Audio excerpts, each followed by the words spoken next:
Hi, Chef Shmuel here.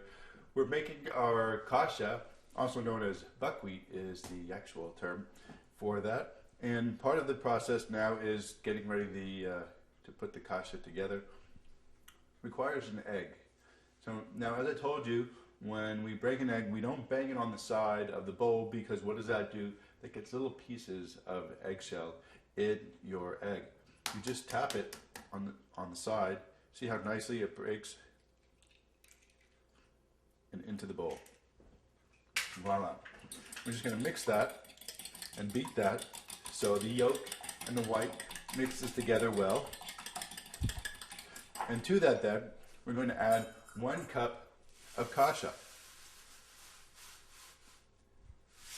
If you can see these pretty little kernels like that, isn't that beautiful? And we like to mix it with the egg. It's also manufacturer's directions, but it adds quite a bit of flavor. And the eggs help stabilize the proteins in the kasha, and it helps them cook much faster. So here we go. We're mixing this together. And what's so great about this kasha, or buckwheat, it's got such a wonderful, nutty kind of flavor. It goes great with fish like salmon, chicken, or even your beef meals.